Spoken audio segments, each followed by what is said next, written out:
Hello and welcome to Frankly Speaking, and this time I have not one but two people I'm going to frankly speak with, and this is about the book The Rise of the BJP, Bhupendra Yadav ji और ईला पटनायक। भूपेंद्र यादव जी, मैं सबसे पहला सवाल तो आपसे ये पूछना चाहती हूँ कि कहा जाता है बीजेपी में जब तक आप संगठन का काम करते हैं तो आपको पार्टी भगाए रखती है, जब आप मंत्री बनते हैं तो भी भगाए रखती है। तो ये किताब लिखने का समय कब मिला आपको? कोरोना के समय में, क्योंकि जो पिछला साल जो एक लंबा लॉकडाउन गया तो बहुत सारी चीज़ें, लगभग 21 साल तक मैंने संगठन के काम को लेकर पूरे देश का प्रवास किया और पार्टी की हर एग्जीक्यूटिव में रेजोल्यूशन लिखने से लेकर और अरुण जी जैसे बड़े नेताओं से लेकर बहुत लोगों के नज़दीक मेरे को काम करने का अवसर मिला। तो मेरा एक रेगुलर डायरी लिखने का स्वभाव था जिसमें पॉलिटिकल घटनाक्रम को लिखता हूँ। संयोग से ईला जी के साथ जब बातचीत हुई 2019 के इलेक्शन के बाद, तो 2019 के इलेक्शन को लेकर के कुछ लिखा जाए ऐसा उनके साथ मेरी बातचीत हुई थी।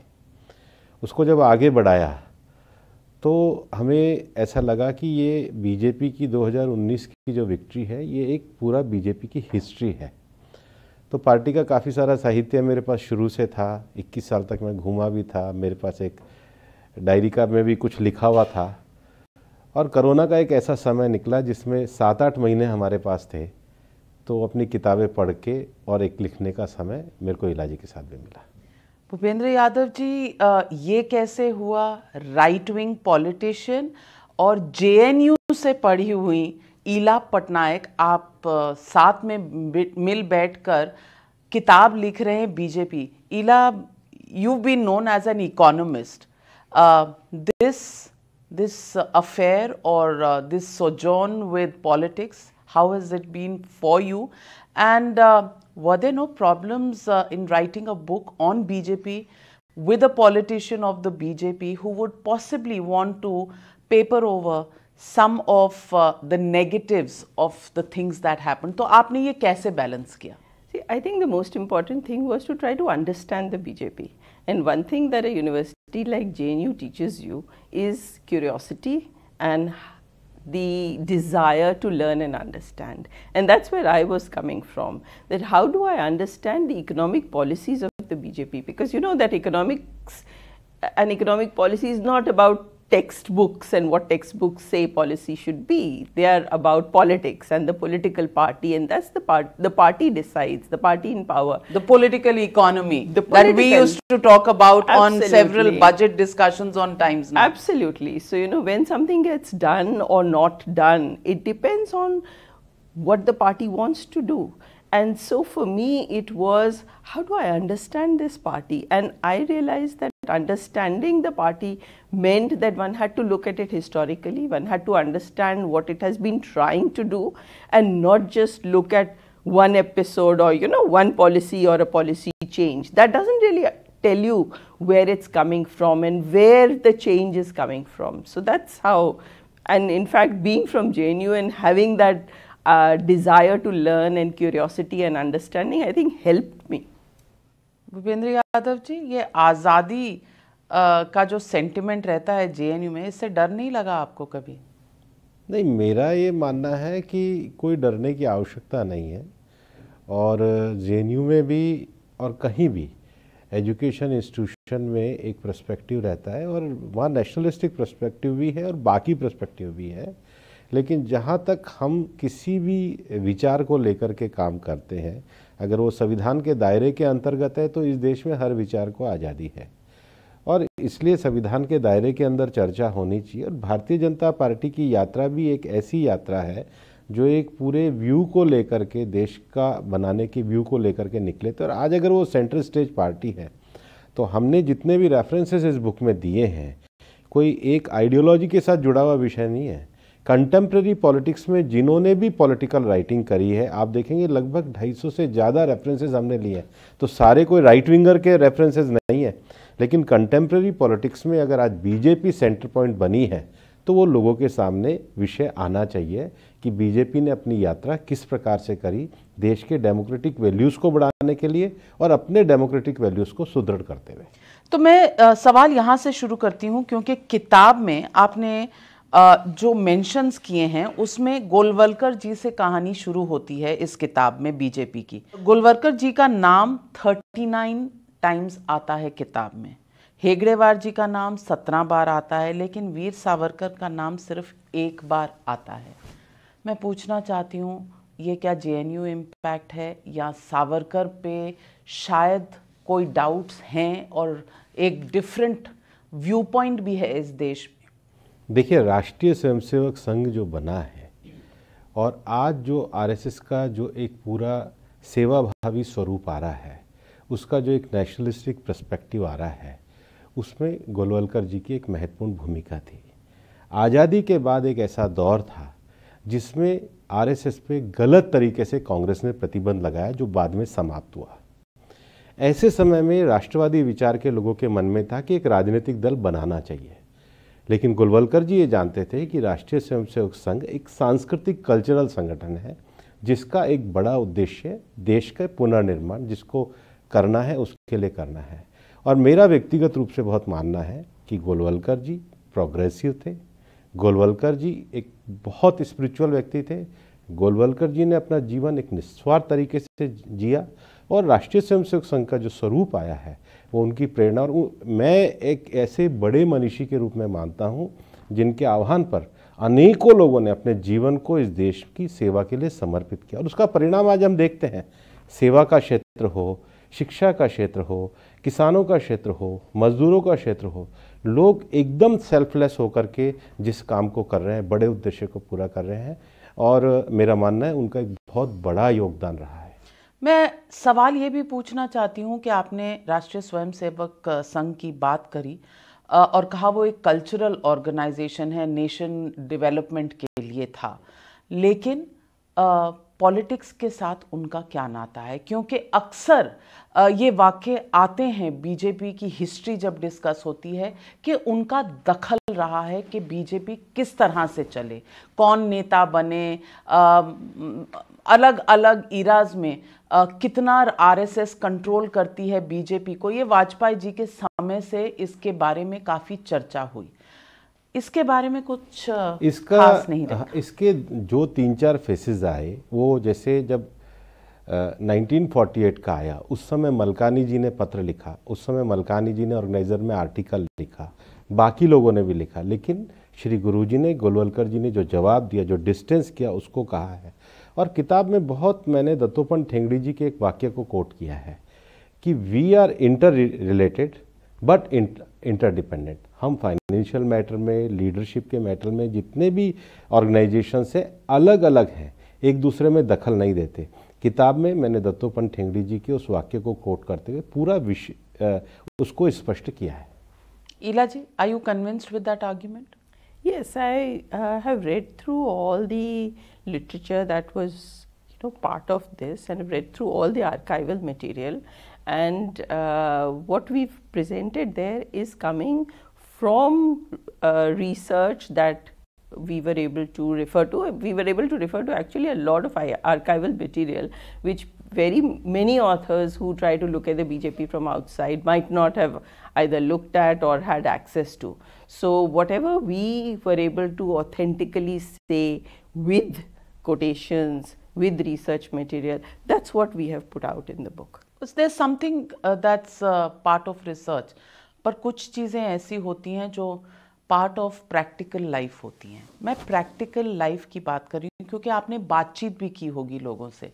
बातचीत में क्या आप कन्विंस्ड हैं कि आरएसएस का दखल इस वक्त शायद ज़्यादा ना हो, बिकॉज लीडरशिप इतनी प्रभावी है कि शायद ना हो, लेकिन over the history of BJP दखल नहीं था? So for some of the examples that we look at least in terms of economic policy, was where the RSS had a position that might not have been exactly the same as that of the BJP. So the two positions were the very fact that they could be different, a lot of it like on globalization or FDI or in WTO, there were historically, we look at some episodes where we find that it's not that the BJP, particularly when it was in government, and that the government did exactly what the RSS had wanted it to do. That fact for us showed, I mean, the independence. The independence. तो मैं एक और सवाल पूछना चाहती हूँ, और पूछना चाहती हूँ कि श्यामा प्रसाद मुखर्जी ने जब जनसंघ शुरू किया, उस दौरान हिंदू महासभा से जब वो आए तो एक लेबल सा था कि ये एक कम्युनल पार्टी है, और शायद पूरी हिस्ट्री अगर आप देख लें तो ये एक टैग है जो जनसंघ से लेकर बीजेपी को विरासत में मिला है। और ये जो कम्युनल टैग है आपका, इसके बारे में लोग कहते हैं कि जो नेहरू लियाकत पैक्ट था, जिसकी वजह से सीएए आया, और सीएए की जब प्रेजेंट हुआ पार्लियामेंट में तो अमित शाह जी ने नेहरू लियाकत पैक्ट का जिक्र भी किया था। लेकिन सीएए आप ले आए हैं, आज तक 2 साल बाद जब हम यहाँ बैठकर बात कर रहे हैं तो उसका रूल नोटिफिकेशन नहीं आया है। तो मैं ये जानना चाहती हूँ कि कितनी बीजेपी की जो बेसिक आइडियोलॉजी है वो पार्ट ऑफ एन आइडियोलॉजिकल जो आपकी विरासत है उसको आप इम्प्लीमेंट कितना कर पाते हैं, और क्या सरकार में और थिंक टैंक में यही फर्क होता है, प्रैक्टिकल लाइफ और आइडियोलॉजी में जो होता है? सबसे पहले श्यामा प्रसाद मुखर्जी जी का अगर आप फेस देखेंगे तो उस समय कांग्रेस की जो तुष्टीकरण की नीति थी उसके खिलाफ होते हुए उन्होंने एक डेमोक्रेटिक फ्रंट बनाया था। और बीजेपी की अगर हिस्ट्री में देखेंगे तो 1967 में चाहे संविध सरकार बनाना हो, चाहे जनता पार्टी के लिए अपने आप को समाहित करना हो, और चाहे वीपी सिंह की सरकार के समय एक नॉन कांग्रेस गवर्नमेंट बनाने के लिए अपना सहयोग देना हो, बीजेपी ने हमेशा कांग्रेस के विकल्प देने का वैकल्पिक राजनीति का काम किया। दूसरा, बीजेपी के जो कल्चरल इश्यूज है उसको पार्टी ने भी सत्ता में आने के बाद एड्रेस किया। पर जो सबसे बड़ी बात है कि दीनदयाल जी का जब आप भाषण देखेंगे तो दीनदयाल जी ने अपने भाषण में अंत्योदय का नारा दिया कि जो लास्ट माइल पे जो आदमी बैठा है उसका उत्थान कैसे होगा। और इसलिए जब दीनदयाल जी की जो फिलॉसफी हमने 67 में करी, इलाजी और हमने बीजेपी के सारे इकोनॉमिक रेजोल्यूशन जो हैं, मतलब इंदौर अधिवेशन से कानपुर अधिवेशन के पहले से लेकर के जो 52 में हुआ उससे लेकर और बीजेपी के अभी तक के जितने लेटेस्ट हैं उन सारे रेजोल्यूशन को हमने एनालाइज करके इस बुक में रखा है। जो मूल फिलॉसफी अंत्योदय की थी, गरीब कल्याण की थी, आज नरेंद्र मोदी जी की सरकार गरीब कल्याण के लिए ही समर्पित है और हम उसको लेकर के चल रहे हैं। हम कभी डाइल्यूट नहीं हुए। हमने जो पहले अधिवेशन में प्रस्ताव पास किया उसको आज 75 साल बाद हमारी सरकार आ रही है तो गरीब कल्याण की नीतियों को उसी प्रकार से चला रही है। ना हम अपने कल्चरल इश्यूज पे डाइवर्ट हुए, ना हम अपने इकोनॉमिकल इश्यूज पे डाइवर्ट हुए, और सबसे बड़ी बात है सत्ता के इश्यूज पर तो काफ़ी डाइवर्जन है, क्योंकि आप कह रहे हैं कि आपने अंत्योदय का जो फिलॉसफी है वो लेकर आप चले। हाँ। तो अंत्योदय की फिलॉसफी में 80-20 कहाँ से आता है जो योगी आदित्यनाथ आज के दौर में उत्तर प्रदेश में कहते हैं। और इसीलिए मैं रिपीट करना चाहती हूँ, दोहराना चाहती हूँ कि आप पर हमेशा से आरोप रहा है कि आपकी आइडियोलॉजी में हिंदू राष्ट्र, आपकी आइडियोलॉजी में बेसिक कम्युनलिज्म है। हमारी आइडियोलॉजी सबका साथ, सबका विकास, सबका विश्वास की है। ये प्रधानमंत्री जी का वक्तव्य है, ये कहीं बीजेपी के घोषणा पत्र में नहीं है। क्या कहा है, किस संदर्भ में कहा, योगी जी बता सकते हैं, लेकिन हमारी आइडियोलॉजी सबका साथ, सबका विकास, सबका विश्वास की है। प्रधानमंत्री जी का कोई भी स्कीम और कोई भी योजना पूरे देश के कल्याण के लिए। So Ila, I want to ask you this question. Ideology is one part of the story, economic ideology is one part of the story, लेकिन कहीं ना कहीं चुनाव जीतने के लिए जो तुष्टीकरण कांग्रेस का पसंद नहीं आता है वो किसी ना किसी तरीके से पोलराइजेशन में लाना शायद मजबूरी है बीजेपी की। See, what I looked at is not the election campaign, but the statistics that were there for the welfare programs. Okay, so when you look at whether it is LPG, gas, Indira Awas Yojana, nowhere did we find a distinction between different communities in terms of delivery of welfare programs. So whether it was, the housewife who was given an LPG connection, whether the woman was a Muslim or a Hindu or a Sikh or a Christian or a whoever, Jain or a Parsi, or we did not find any.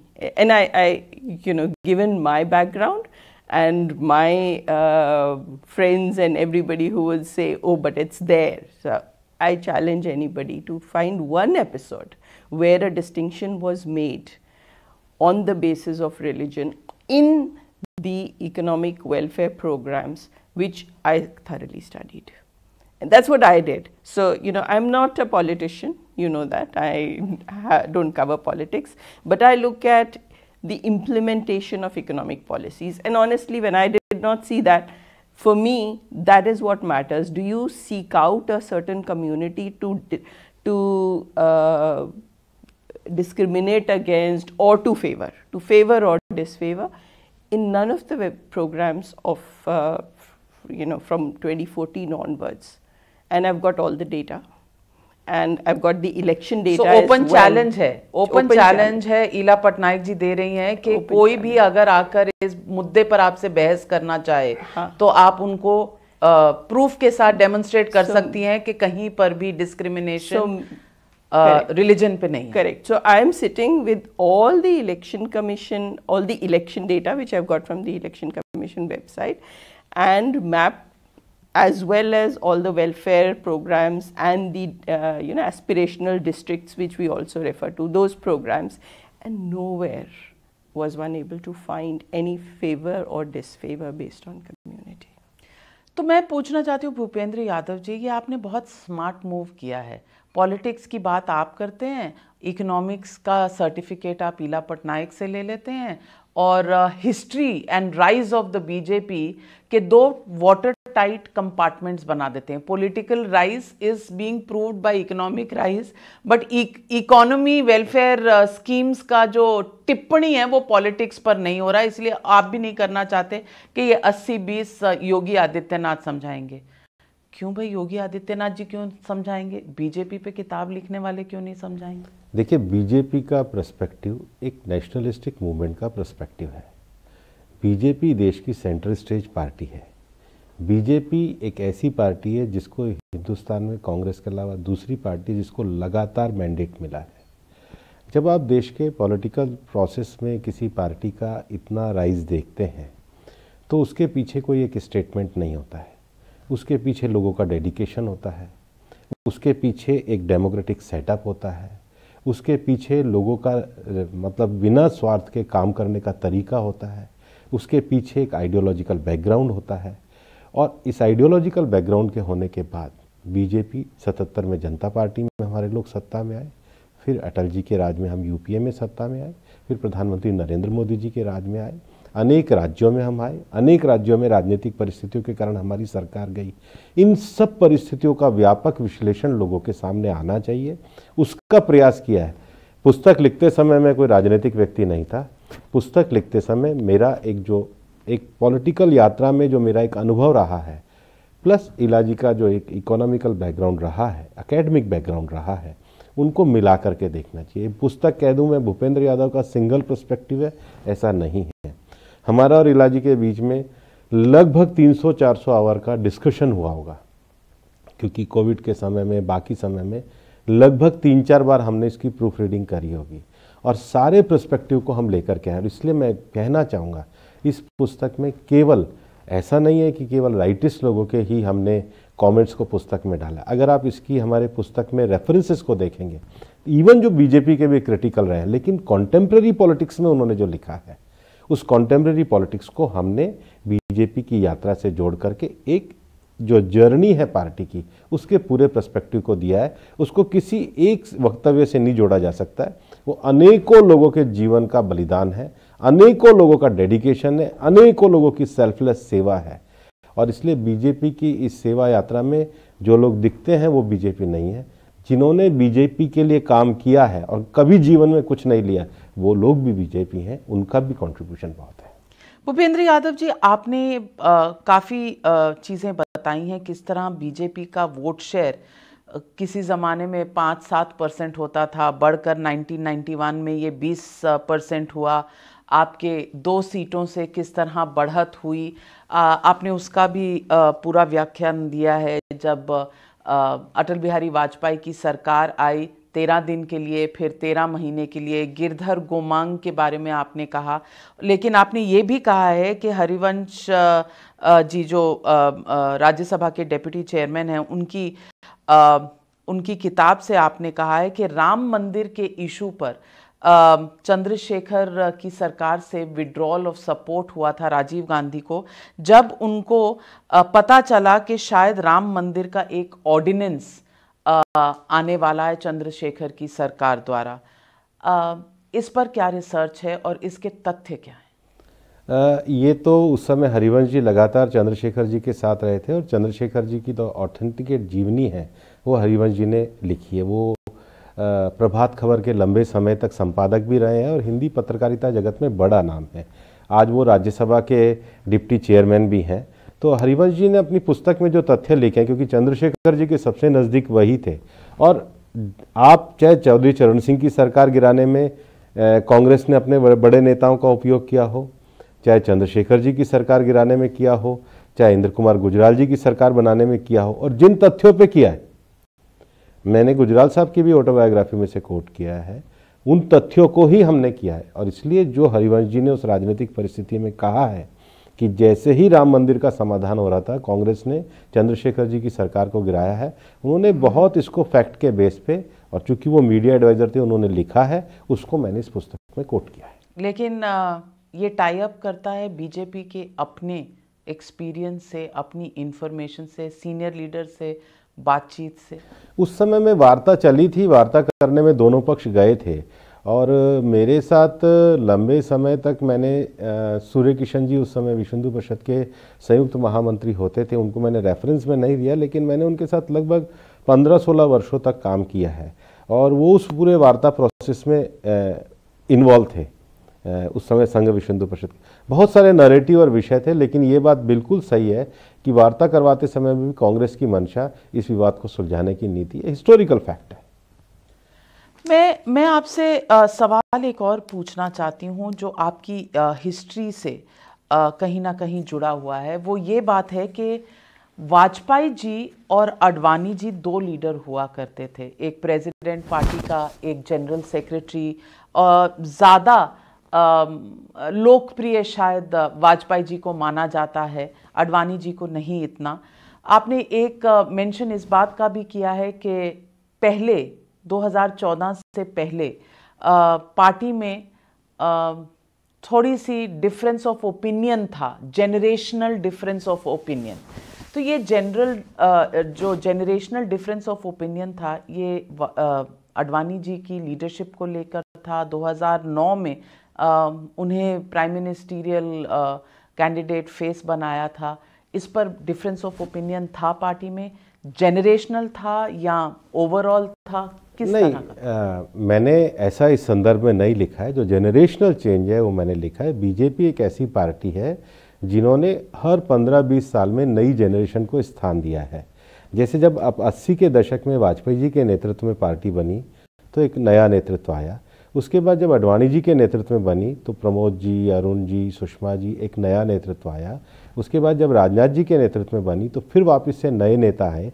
उसके बाद नितिन जी के नेतृत्व में जब party बनी तो फिर party में नया नेतृत्व आया। बीजेपी की विकास यात्रा में जो सबसे बड़ा कारण बीजेपी का रहा है कि बीजेपी कोई फैमिली डायनेस्टिक पार्टी नहीं रही है। डिस्कशन बहुत ओपन हुए हैं और देश में एक ऐसा पॉलिटिकल सिस्टम बीजेपी ने खड़ा किया है कि हर 15 साल में नई जनरेशन को नई जिम्मेदारियों के साथ आगे बढ़ाया जाता है।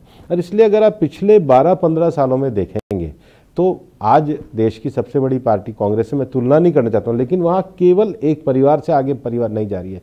बीजेपी में अभी के उपराष्ट्रपति वेंकैया जी अध्यक्ष आए, राजनाथ जी अध्यक्ष आए, हमारे नितिन जी अध्यक्ष आए, अमित जी अध्यक्ष आए, जगत प्रकाश नड्डा जी अध्यक्ष आए। तो ये जो बीजेपी का एक जो डेमोक्रेटिक सिस्टम है, नई लीडरशिप को खड़ा करना, नेतृत्व को खड़ा करना और फैमिली डायनेस्टी से बचाकर एक डेमोक्रेटिक तरीके से हर 3 वर्ष में चुनाव करके पार्टी के संगठनात्मक चीज़ों को मजबूत करना, ये उसके लिए है। और जो भी ओपन डिस्कशन हुए जिस भी समय में, उन सारे प्रकरणों को छूना एक लेखक के नाते मेरी जिम्मेदारी थी, पर ऐसा कोई डिफरेंस ऑफ ओपिनियन था मेरे ख्याल से नहीं है इसमें। Is he papering over some of the controversial stuff?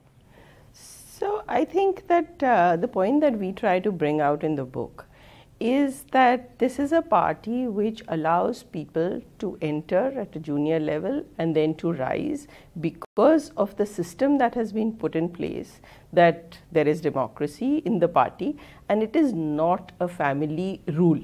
So, you know, somebody would say that, okay, so-and-so is so-and-so's son and has contested elections, but that doesn't make them the people who control the party. There are so many parties in India which are dynastic parties in the specific sense that the party is controlled by the family. And because these are almost like, so I study businesses, firms, and in a firm where it's a family owned business, for others to rise to become, you know, those who will control the party and to have those aspirations are very limited because it's the family that will control, and all you can do is, you know, try to get close to the party. So I think one of the very important reasons why this party has succeeded compared to some of the others, so going from 4% to, you know, 31 or 40% of votes, is because people join, become active, they know that they can rise to the top because it is aspirational. Yes, within the party you can have aspirations because it is not a family controlled party. And I think that's the real point that we are trying to make, that the fact that it is not a party run by a dynasty, in contrast to parties run by dynasties. You know, you might have somebody's son or daughter, but that doesn't mean that the party is controlled by any dynasty. And that's what, you know, allows for change, allows for controversy, allows for people to, for generational change to happen within the party. And that's actually its strength and not a weakness. Ela, you know, have you fallen prey to the political correctness, because you also talk about liberalization and the impact on BJP, and very rightly you and your book actually credits Narasimha Rao for the liberalization in 1991. But what I found surprising is कि इसमें doctor Manmohan Singh का कहीं पर mention भी नहीं है. That is why I am asking you कि political correctness Bhupendra Yadav ji की आपको इन्फ्लुएंस कर गई, क्योंकि आपने बहुत कुछ लिखा है डॉक्टर मनमोहन सिंह के बारे में, उनके समय के बारे में, लेकिन इस किताब में सिर्फ नरसिम्हा राव का मेंशन है, मनमोहन सिंह का नहीं. The political leadership, if it was in the political leadership of Narasimha Rao, I mean, many times we refer to the government, the 2014 government. I mean, you do the same thing. You do it on your channel all the time. You refer to the political leaders when you attribute policies to them, rather than specific ministers. And I think the fact that India had a coalition government was actually led by Narasimha Rao, who was open enough, but the fact that it was regional parties and that it was a coalition government was what allowed us to implement some of the big changes that we did. I don't think they were possible in, like, look at UPA 1 and UPA 2, that it wasn't Manmohan Singh personally as a leader. He was a very well-educated, well-read man. I respect him greatly. But in terms of the political leadership of that time, if I compare the period of Narasimha Rao when he was Prime Minister with UPA 2, I think the reform happened in 91. The big reforms happened, and in fact they were not carried through. The policy paralysis of the UPA 2 period was actually very disappointing. Many of the reforms that we thought would happen because Manmohan Singh was the Prime Minister didn't actually happen. So you're saying it was Narasimha Rao all the way with the political leadership that supported Manmohan Singh to actually go through with the reforms that he may have thought about. Yes. So you need the political leader to be pushing the reforms, backing the reforms, and that's when they happen. मैं सवाल political level पे ये भी पूछना चाहती हूँ, कई चीज़ें ऐसी हैं जो बीजेपी के साथ एसोसिएटेड हैं। कांदाहार हाईजैक, इसके बारे में पार्टी में क्या डिस्कशन था? क्योंकि अगर टेररिज्म की आज भी बात होती है तो कहा जाता है ये तो वही पार्टी है जो टेररिस्ट को छोड़कर आई थी कांदाहार में। और तहलका टेप्स की कंट्रोवर्सी, अडवाणी जी ने उसको कहा था कि ये कॉन्स्पिरेसी है, लेकिन कन्विक्शन जो बंगारू लक्ष्मण जी की हुई थी उस पर कोई चर्चा नहीं होती। और जो शख्सियतें हैं, वाजपेयी, नरेंद्र मोदी, 2002 और अडवाणी, इनके बीच में क्या हुआ, किस तरह के डिफरेंसेस थे, पार्टी में क्या बातचीत थी, उसका बहुत ज़्यादा ब्यौरा आपने नहीं दिया। पहला विषय जहाँ तक कंधार का घटनाक्रम का, और जो दूसरा विषय बंगारू जी का विषय है, हमारा भी मानना है कुछ कारणों से विषय बाद में हुआ, बाद में अपील फाइल हुई और बंगारू जी की डेथ हो गई थी, इस कारण से वो विषय हाई कोर्ट में रह गया। लेकिन उस समय जो स्टेटमेंट था पार्टी का, जो अडवाणी जी का पूरा स्टेटमेंट था, पार्टी के एग्जीक्यूटिव ने जो रेजोल्यूशन पास किया, वो मैंने पूरी तरीके से बुक में रेफर में दिया है। दूसरी बात, कभी कभी हम राजनीति में केवल डिफरेंसेस को देखते हैं। राजनीति कंट्रीब्यूशन और कंसेंसस के साथ चलती है। जब कोई पार्टी एक लंबी यात्रा को शुरू करती है तो पर्सनालिटी के अपने अपने विचार हो सकते हैं, पर्सनालिटी के विचारों का पत्रकारों में विश्लेषण हो सकता है, स्वाभाविक है। मीडिया देखना चाहेगी कि ये घर पे कहाँ पे क्या है, किसने क्या कहा। लेकिन आप जब लंबे स्तर पर एक ऑर्गेनाइजेशन को बनता हुआ देखते हैं, जिसने 3 सदस्यों से 303 सदस्य बनाए, जिसने बिल्कुल हिंदुस्तान में राजनीति में शून्य से लेकर के आज शिखर तक पहुँचे हैं, उसमें कंसेंसस बिल्डिंग कैसे हुई, उसमें पॉलिटिकल डिसीजन कैसे लिए गए, उसमें ऑर्गेनाइजेशनल स्ट्रक्चरिंग क्या हुई, उसमें कंट्रीब्यूशन क्या हुआ।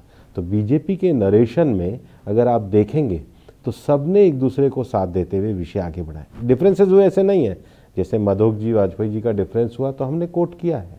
कई जगहों पे आइडियोलॉजिकल, कई बार ऐसा नहीं हुआ है, ऐसा कभी नहीं हुआ है। सारे विषयों को जो रखा है, पूरा नरेशन आप देखेंगे कि पार्टी ने किस प्रकार स्टेप बाय स्टेप अपने आप को आगे बढ़ाया है, वो इस बुक की थीम है और उसी पर हम बुक को लेकर के। आपने इस बात का भी उल्लेख किया है कि जो 2013 में अधिवेशन हुआ था गोवा में, आप भी थे, हम भी थे वहाँ पर, और उस वक़्त भी पार्टी में नरेंद्र मोदी जी की लीडरशिप को लेकर कैंपेन जो उनको बनाना था इंचार्ज, उसमें मत अलग अलग थे। आपने नाम नहीं दिए, पर अडवाणी जी वहाँ से चले गए थे, इसलिए दुनिया में सबको पता है कि अडवाणी जी शायद कंसेंसस का पार्ट नहीं थे, और भी कुछ लीडर्स थे। आज कम से कम टीवी पे तो बता दीजिए कौन से ऐसे लीडर्स थे जिनकी रिजर्वेशन? ऐसा कुछ भी नहीं था, फोटो भी लगी है, मोदी जी को उस समय स्वीकार किया गया है, विषय भी स्वीकार किया, बाद में पार्लियामेंट्री बोर्ड की बैठक में भी उसको स्वीकृति मिली थी, और उसके बाद प्रधानमंत्री नरेंद्र मोदी जी ने रेवाड़ी में जाके रैली को संबोधित किया।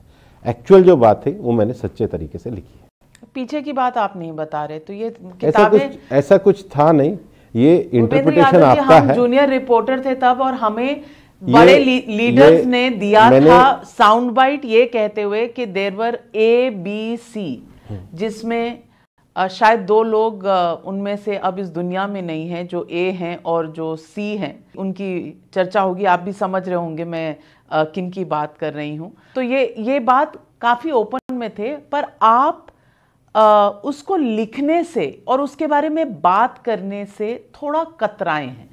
ऐसा नहीं है, पार्टी ने जो निर्णय लिए हैं वो निर्णय भी हैं, फोटो भी हैं, उसके बाद पार्लियामेंट्री बोर्ड का निर्णय भी है, और उसके बाद रेवाड़ी की रैली से चुनाव की शुरुआत भी है। जो तथ्य है उसको मैंने सही परिप्रेक्ष्य में लिखा है। Ila Patnaik, I want to know why the chatpata stuff is missing, because it was there, because it is so recent in history when we people have covered these events and have known, and this was all over the media at that time. So the reason I'm asking you this question is the book trying to gloss over some of this? Is it only putting out the chronology of events rather than going into the consensus building of events? I think the book tries to bring out those things which people don't talk about. everybody talks about what are the controversies, he says, she says, who said, which nobody can confirm. That's being done all the time. I think we try to bring out different aspects, and particularly the political economy, which nobody talks about. I mean, how many people have actually talked about the way the 2019 elections were influenced by the welfare programs of the Modi-1 government? Nobody talks about those. So our purpose in this book was to bring out new things.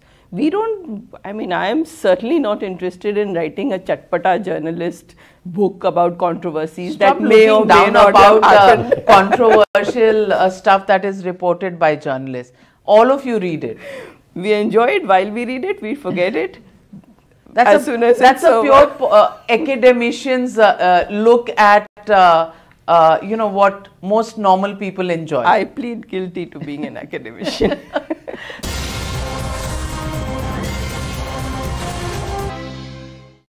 Let me then also ask you on a very important economic policy, which is demonetization. And initially you had said that demonetization cost is more than the benefits. Do you think you stand by that statement today, or have you changed your mind? So I've seen some very interesting research, and that showed that our fears, my fears, that it was going to be very, very costly were actually incorrect. So it was costly, and certainly something was being tried, and I think that you know, the attempt was to get rid of black money, to get rid of some of the terrorist financing, to try to flush out that black money, and that is what was being tried. But at the end of the day, I also felt that it was going to be hugely costly in terms of, you know, given that I have a monetary background and that I think of money as something that, you know, you can't just treat like this. So there's a paper by Arindam Sengupta and a couple of other co-authors, which shows that it was, when you look at the night lights data, for example, we bounced back very fast. So was it good or bad? मुझे academician का पूरा वो नहीं. आप मुझे बताइए, demo was good or bad? Did it create more unemployment that we are facing, which is a challenge in the Uttar Pradesh elections, Punjab elections, Goa elections? So I think it did not achieve the objective of flushing out black money, other than temporarily. But what it did do was it laid the foundations of things like UPI, which have been, you know, I'm not saying COVID is a good thing, of course not, but which have proved to be very useful later on. So while it was not a policy that I would recommend for any country or for us to do again, but it so happened that it wasn't as costly as I thought it would be, and second, that it did lay out the foundations for digital, though it did not achieve the objective of flushing out black money that we thought it would. So it's not a policy that I would recommend again, but I would also say that perhaps it wasn't as costly as it might have been expected, or at least some of us, including me, expected it to be. So Bhupendra Yadav ji, politically, क्या demo बड़ा challenge हुआ है? क्योंकि unemployment number जो होते हैं वो हर चुनाव में, अनएम्प्लॉयमेंट एक डीमो से जो शुरू हुई थी बात, वो कोविड में शायद और एक्सेंचुएट हो गई है कि कोविड और डीमो, मतलब 2-3 साल में एक इकोनॉमिक, पहले आपने डीमो किया, फिर इकोनॉमिक स्लो डाउन हुआ, फिर कोविड आया, तो उसके कैस्केडिंग इम्पैक्ट्स हुए हैं. इस पर पार्टी में कितनी चर्चा होती है, और इसको लेकर क्या कभी कहा जाता है कि पॉलिटिकली गलत फैसला था? नहीं, पॉलिटिकली गलत फैसला नहीं था. पहला विषय, हाँ, नहीं, पहला विषय. दूसरा विषय, मैं आपको ये कहना चाहूँगा कि पिछली बार भी जब आपने मेरा इंटरव्यू लिया था और बेरोजगारी का डाटा दिया था, तब भी मैंने आपको कहा था कि लेबर ब्यूरो का सर्वे आया है 2013-14 के इकोनॉमिक सर्वे के बेस पे देश में जितना रोजगार बढ़ा है वो मैंने दिया था. अब कल ही मैंने जो दूसरी क्वार्टरली किस्त है लेबर ब्यूरो की वो जारी करी है. इवन कोविड-2 के जो परिस्थितियाँ रही और ओमिक्रॉन के बीच में भी देश में संगठित क्षेत्र में 2 लाख रोजगार बढ़ा है.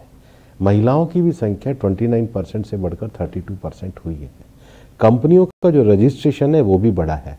वो डाटा मैंने कल ही रिलीज़ किया है, तो मैंने पिछली बार भी आपको ये जवाब दिया था, आप हमारे डाटे को स्टडी करिए, फिर मुझसे क्वेश्चन पूछिए। भूपेंद्र यादव जी, चलिए, हर बार आप डेटा के नाम पर ये क्वेश्चन को सूली पर चढ़ा देते हैं, लेकिन सवाल मैं आपसे पूछना ये चाहती हूँ कि कल ही हमने ओपिनियन पोल भी किया है, और ओपिनियन पोल में चाहे वो उत्तर प्रदेश हो चाहे वो उत्तराखंड हो, बीजेपी जो एक शहरी अर्बन पार्टी कहलाई जाती थी, उसका जो जनादेश है अर्बन एरिया में घट रहा है, ग्रामीण इलाकों में बढ़ रहा है। तो जो आपकी स्कीम्स हैं, जो आपके लाभार्थी हैं, वो ग्रामीण पुअर के लिए जो आप कर रहे हैं, जो lower strata of the society के लिए कर रहे हैं, उसका ग्रामीण इलाकों पे बहुत अच्छा असर हो रहा है और आपका वहाँ पर जनादेश बढ़ रहा है। लेकिन आप एक मिडिल क्लास की पार्टी थी, अर्बन सेंट्रिक पार्टी थी, वहाँ आपकी जो प्रेजेंस है और पॉपुलैरिटी है वो घट रही है। तो क्या बीजेपी अपने आप को रीडिफाइन कर रही है? क्या बीजेपी जो मिडिल क्लास की पार्टी हुआ करती थी, अब जानबूझ के वो लेफ्ट वर्ड्स स्विंग कर रही है और लोअर क्लासेस की पार्टी बन, ये क्या आइडियोलॉजिकल शिफ्ट है? पहली बात, ये किताब ये कहती है कि बीजेपी ने कभी आइडियोलॉजिकल शिफ्ट नहीं किया। कंसिस्टेंसी और कंटिन्यूटी के साथ पार्टी आइडियोलॉजी और इकोनॉमिक पॉलिसीज के साथ चली है। दूसरा, बीजेपी ने किसी को छोड़ा नहीं है, नए लोगों को जोड़ा है। तीसरा, बीजेपी देश के लोगों की एस्पिरेशनल पार्टी बनी है। चौथा, बीजेपी ने सभी मूल्य और विषयों को नीचे तक ले जाने का काम किया है। अभी हमारे शहरों का और जो कस्बों का भी एक्सपेंशन बहुत हुआ है, इसलिए नया वर्ग भी शहरों और कस्बों में आया है। जो दिल्ली बीजेपी जब म्यूनिसिपल काउंसिल दिल्ली में बीजेपी के पास होता था, उस दिल्ली और आज की दिल्ली में जनसंख्या में 20% का फ़र्क आया है। तो ऐसा नहीं है कि सब आने वाले लोग जो ग्रामीण क्षेत्र से आए वो भाजपा के होते हैं। तो शहरों का भी जो डेमोग्राफिक चेंज होता है, शहरों में भी जिस प्रकार से बाहर से लोग आते हैं, तो शहरों का भी विस्तार होता है। आने वाले लोग भी अपने राजनीतिक विचारों को लाते हैं। लेकिन जो वर्ग बीजेपी के साथ जुड़े हुए थे, बीजेपी ने सभी वर्गों के लिए काम किया, किसी को छोड़ा नहीं है। हमारा कोई शिफ्ट नहीं है। शिफ्ट जो परिस्थितियों का है उसके कारण है, लेकिन इन परिस्थितियों के होते हुए भी बीजेपी ने अपनी व्यापकता को देश में सभी क्षेत्रों में, सभी वर्गों में और सभी जगहों पे बढ़ाया है और सभी के लिए योजनाएं बना करके काम किया है। Ila, you agree with that? Urban centric now becoming a little more rural and middle classes a little disappointed. So I think if you look at the policies of the party reaching out to the poor, Antodaya, reaching out to the poorest and trying to uplift them has been a theme that I found ran through the entire history. So right from the beginning when we looked at the resolutions, so we found that making rural roads, reaching out, or what was done in the Vajpayee government, which was the Gram Sadak Yojana. Pradhan Mantri Gram Sadak Yojana, as well as the NHAI. Because golden quadrilateral and setting up of the institution NHAI, which then really solved that issue of how roads were going to get built, which earlier they weren't getting built.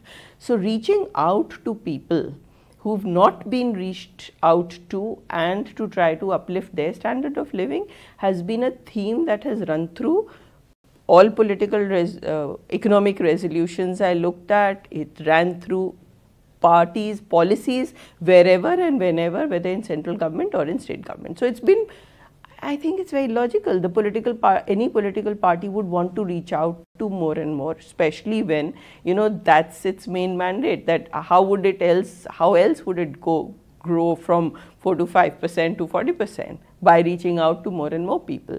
And so the emphasis and the outreach to rural India seems to have been successful. If you talk about whatever your polls are, you do so many polls, I'm sorry, I don't follow them all, but that goes, they go up and down with not just what the party has done, but I think a lot to do with the economic environment, and you are in the midst of the worst pandemic that the world has seen. And so people whose income might have gone up would feel unhappy that it hasn't. So what a poll is saying is not, or the urban middle class might be saying, might be going up and down with politics. That also happens. But I'm saying, in addition, you must discount for the fact that we are in the midst of a pandemic. So perhaps that's what's happening there. At the end, I want to ask you two questions. आपने किताब में लिखा है कि 2017 में जब चुनाव जीते गए, आप और वेंकैया नायडू जी, जो अब वाइस प्रेसिडेंट है, मैसेज लेकर गए थे योगी आदित्यनाथ को कि वो मुख्यमंत्री बनेंगे। इस पर अंदर किस तरह से ये डिसीजन हुआ, और उन्हें कम से कम जब तक वो लोकसभा में थे देखा जाता था एज अ पोलराइजिंग फिगर, उनकी जो स्पीचेस हैं उनको कम्युनल माना जाता था, to making him the face of vikas in Uttar Pradesh, the face of maintaining law and order. ये अंदर की बात, अंदर की खबर बताइए। देखिए, सबसे पहली बात ये है, योगी आदित्यनाथ जी की जो परंपरा है वो एक क्षेत्र में लंबे समय से राजनीति से जुड़ी हुई है। उनके गुरु भी सांसद रहे, उनके दादा गुरु भी रहे, वो भी सांसद रहे। और ये जो नाथ संप्रदाय की भी जो परंपरा है, ये अपने आप में इस देश में एक बहुत रिफॉर्मेटिव परंपरा थी, जिसने जाति तोड़ना, आपस में संघर्ष को छोड़ना, लोगों के अंदर नैतिक जीवन को जीना और समाज के निचले तबके के अंदर एक स्पिरिचुअल, कल्चरल रिफॉर्म्स नाथ परंपरा के संत बहुत लेकर गया है। और योगी जी उस परंपरा से जुड़े हुए व्यक्ति हैं।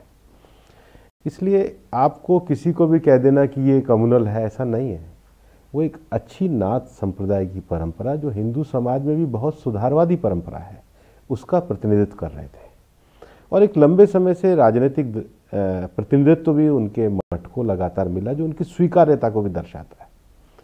उत्तर प्रदेश में चाहे मायावती जी की सरकार रही हो, चाहे मुलायम सिंह जी की सरकार रही हो, चाहे अखिलेश जी की सरकार रही हो, बहुत व्यक्ति केंद्रित, भ्रष्टाचार आधारित और कानून व्यवस्था की स्थिति में सबसे फेल सरकारें रही हैं।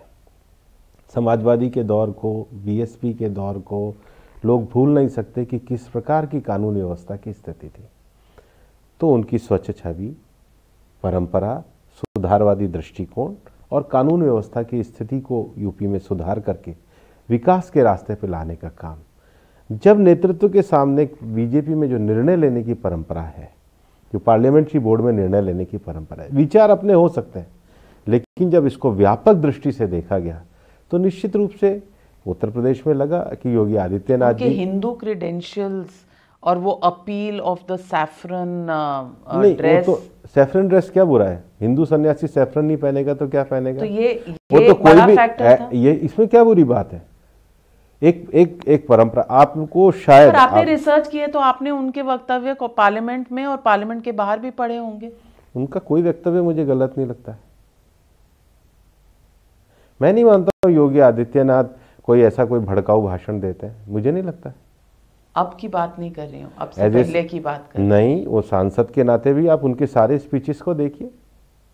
मैं व्यक्तिगत रूप से भी उनको जानता हूँ, सहज सरलता के साथ काम कर रहे हैं और पार्टी के अनुशासन में रह करके और उत्तर प्रदेश को विकास के रास्ते पे सेल्फलेसली पिछले 5 सालों में योगी आदित्यनाथ ने उत्तर प्रदेश को चलाया है। कानून व्यवस्था की उत्तर प्रदेश की स्थिति को सुधारा है और कोरोना जैसी महामारी के समय में उन्होंने मतलब अपने परिवार में भी, जो उनका पूर्व परिवार कहलाता है, क्योंकि संन्यास होने के बाद तो ये परिवार है, उधर भी वो नहीं गए, एक दिन के लिए नहीं गए। अपने कर्तव्य में, अपने काम करने में, पार्टी के विषयों को आगे ले जाने में और सुधारवादी जो विषय है नाथ परंपरा, उसका वो प्रतिनिधित्व करता है। तो 2024 में क्या होगा? 303 आप अब हैं, एंटी इनकम्बेंसी कैचअप करेगी। कांग्रेस को आपने ध्वस्त कर दिया है, वो कांग्रेस मुक्त भारत तो होने वाला है, कर ही दिया है आपने। तो कांग्रेस जब तक थी तो मुझे लगता है आपकी जो जर्नी है वो आसान थी। अब तृणमूल आएगी, आम आदमी पार्टी आएगी, तो आपकी शायद जो राह है कठिन होगी। ऐसा नहीं है। भारतीय जनता पार्टी ने, अगर आप इस किताब को देखेंगे, तो अपनी एक इंस्टीट्यूशन सेंटिटी की एक परंपरा को आगे बढ़ाया है। भारतीय जनता पार्टी ने डेमोक्रेटिक वैल्यूज़ को आगे बढ़ाया है और गवर्नेंस के मामले में आगे बढ़ा। मैं मानता हूँ कि पार्टी का दौर ये बहुत बेहतरीन दौर है कि पार्टी को नरेंद्र मोदी जी जैसे प्रधानमंत्री मिले हैं। और आज दुनिया में ग्लासगो में जिस प्रकार से भारत ने पंचामृत के नए लक्ष्यों को दिया है, रिन्यूएबल एनर्जी की ओर हम जा रहे हैं, एक नई एजुकेशन पॉलिसी को लेकर के आ रहे हैं, देश के नौजवानों को बढ़ाने के लिए, रोजगार को बढ़ाने के लिए नए रिफॉर्म्स पार्टी कर रही है। जो लंबे समय से जड़ता से पड़ी हुई चीज़ें थी उसको गवर्नेंस में सुधार रहे हैं। और पार्टी अपने जो इंस्टीट्यूशन है, पार्टी का जो इंस्टीट्यूशन है, उसमें भी एक साइंटिफिक मैकेनिज्म को पैदा कर रही है। और उसके साथ हमारे पास एक बड़ा नेतृत्व तो नरेंद्र मोदी जी का है। 2024 में भी पार्टी ज़्यादा सीटें लेकर, 303 से ज़्यादा सीटें लेकर के सत्ता में वापस आएगी। मोदी जी 71 ईयर्स के हैं और आपने किताब में भी उल्लेख किया, वैसे भी पता है कि 75 साल की आपने कैब बनाई है। तो इसका विकल्प? हमारी पार्टी के सर्वोच्च नेता प्रधानमंत्री नरेंद्र मोदी जी हैं और अभी वो पूरी तरीके से पार्टी को संभाल के सरकार को मार्गदर्शन देकर के कार्य कर रहे हैं। तो 303 पार करने का 2024 का काम उत्तर प्रदेश के चुनाव से शुरू होगा? हर समय हर क्षण पार्टी सक्रिय रहती है। Have you studied other political parties like the Congress, and what are the differences that you find? The communists, not the Congress. Okay. But the communists, who are actually in some ways, they are also not a dynastic party. But there's a lot of rigidity there, which here going from a cadre-based party to a mass-based party, and that's a journey that we describe in the book, actually tells you that this party will expand, unlike the other one which is shrinking. So my sense is that this kind of approach, that we will include more and more people, we'll reach out to more and more people, make them first, our voters, then our members, and then our activists, and then hard cadre, actually makes this party a party that's going to stay. They are going to be there and they're going to expand. That's the lesson I learned while doing this research for this book. Well, it's been an enlightening discussion with both of you. Thank you very much and all the very best. हालांकि मैं I still maintain my view कि थोड़ा बहुत आप इसमें अंदर की controversy लिखते और चटपटा बनाते तो शायद रीडर्स बढ़ते और बीजेपी की कहानी और लोग. It's not चटपटी book, it's a healthy book. So organic, healthy rise of the BJP. Thank you very much for joining me on Frankly Speaking. Bhupendra Yadav ji and Neela Patnaik. Thank you. Thank you. Thank you.